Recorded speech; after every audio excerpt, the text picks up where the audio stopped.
Hi friends, welcome to my YouTube channel English Binglish.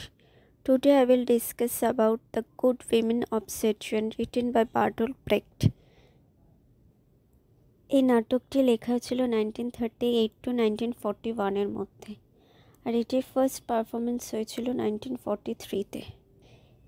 এই নাটকের আরেকটি নাম রয়েছে যার নাম যেটা হলো the good person of Schezwan. এই নাটকটির শুরুতে যে ক্যারেক্টার সেটা হলো ওং নামে একটি লোক যে কিনা ছিল ওয়াটার সেলার। সে খুব গরিব ছিল। সে একদিন রাত্রের বেলা ঘুমাচ্ছিল আর তার ঘুমের স্বপ্নের মধ্যে তিনজন গড আসে আর তাকে বলে তারা সেজুয়ান নামক একটি শহরে তারা আসছে। পরদিন সকালে ওং সেই সেজুয়ান শহরটায় যায় দেখার জন্য যে তার স্বপ্নটা সত্যি কিনা। আর সে তিনজন গডের জন্য অপেক্ষা করতে থাকে।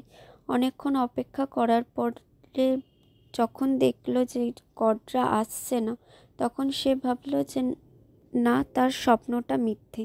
আর ঠিক সময় সে তিনজনকে দেখলো আর সে চিনতে পারলো যে তারাই সেই তার স্বপ্নে দেখা তিনজন গড।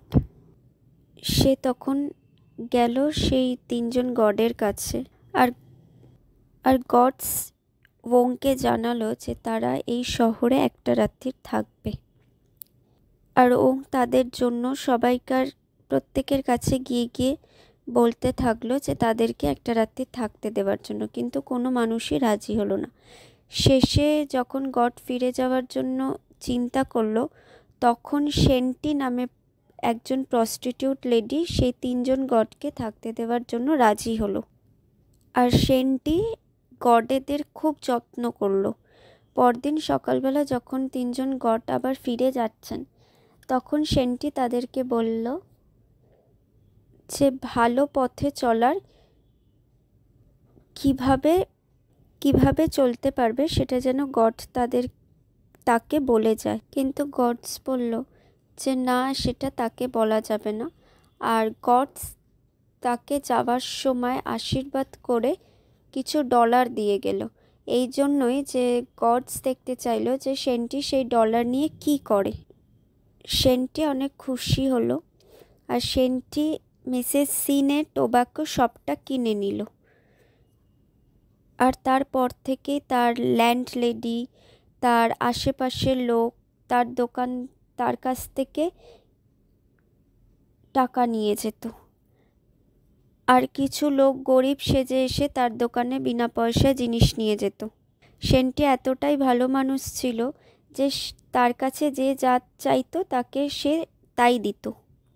একদিন একজন বলল সেন্টিকে যে তুমি যদি এত ভালো মানুষ হও, তুমি এই পৃথিবীতে বাঁচতে পারবে না। তখন সেন্টি একটি প্ল্যান বার করলো যে সে ছেলে সাজবে। সে তখন তার দোকানে আসা কাস্টমারদেরকে বলে দিল যে এবার থেকে তার কাজিনস ভাই সেই শপটা চালাবে। আর সেন্টি সেই সুইটা নামে ছেলের রূপ নিল। সে ছদ্মবেশে সেই দোকানটা চালাতো। তারপর একদিন সুইটা নামে শহরে বেরিয়েছে ঘুরতে, আর ঠিক সেই সময় দেখে একজন ইয়াংসুন নামে পাইলট সে সুইসাইড করতে যাচ্ছে। আর সেই সুইসাইড করা থেকে সুইটা সেই ইয়াংসুনকে বাঁচায়। আর সেই ইয়াংসুন কথা বলতে বলতে ওখানে হঠাৎ করে বৃষ্টি নেমে আসে আর তারা দুজনা গাছের তলায় গিয়ে দাঁড়ায়। সেখানে একজন বয়স্ক ভদ্রলোক তাকে $200 দেয় তার জমিটা বিক্রি করার জন্য। এবার ইয়াংসুনকে সুইটা অর্থাৎ সেন্টি বলে যে সে কি কারণে সুইটা হয়েছে। সে আসলে ছেলে নয়, সে একজন মেয়ে, তার নাম সেন্টি। আর এইভাবে থাকতে থাকতে তাদের মধ্যে একটি ভালোবাসার সম্পর্ক তৈরি হয়। আর তারপর সেখানে যখন তাদের বিয়ের কথা হয়, সেখানে উপস্থিত হয় ইয়াংসুনের মা অর্থাৎ মিসেস ইয়াং। সে সুইটাকে বলে যে তার ছেলের ধার হয়েছে $500, সে যেন তাকে হেল্প করে। এই শুনে সেন্টি তার মা ইয়াংসুনের মাকে $200 যেটা তাকে সেই ওল্ড ম্যান দিয়েছিল, সেই $200টা ইয়াংসুনের মাকে দিয়ে দেয় আর বলে যে সে পরে যেখান থেকেই হোক $300টা তাকে দেবে। আর তাদের আগেই এঙ্গেজমেন্ট হয়ে গেছিল, কিন্তু বিয়েটা বাকি ছিল। আর যতক্ষণ না সেন্টি ইয়াংসুনের মাকে সেই $300টা দেবে ততক্ষণ তাদের বিয়ে হওয়াটা পসিবল নয়। সেজন্য তাদের বিয়েটা ওখানে স্থগিত হয়ে গেল।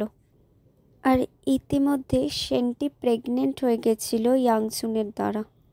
সে যখন যখন সুইটার রূপে আসতো তখন তার মাতৃত্ব প্রকাশ পেত। সেজন্য সে খুব দুশ্চিন্তায় পড়ে যায় আর সে সব কথা ওয়াংকে জানায়। আর এর মধ্যে সেই ওল্ড ম্যান তার $200ও ফেরত চায়। শহরে আর একজন ব্যক্তি ছিল যে ছিলেন মিস্টার সুফু। সে সেন্টিকে সমস্ত টাকা দিতে রাজি হয়, কারণ সে সুফু সেন্টিকে খুব ভালোবাসত। আর ওং গডের কাছে প্রার্থনা করে গড যেন সেন্টিকে হেল্প করে, কিন্তু গড জানায় যে এখন তার পক্ষে হেল্প করা পসিবল নয়, এতে সেন্টির বিপদ হতে পারে। আর এদিকে সেন্টি ভেবে পায় না সে কি করবে। সে তখন তার রুমে গিয়ে কাঁদতে থাকে। আর সেই সময় তার দোকানে কিছু লোক উপস্থিত ছিল। সেন্টি এত জোরে জোরেই কাঁদছিল যে তার রুম থেকে দোকানে কান্না শোনা যাচ্ছিল।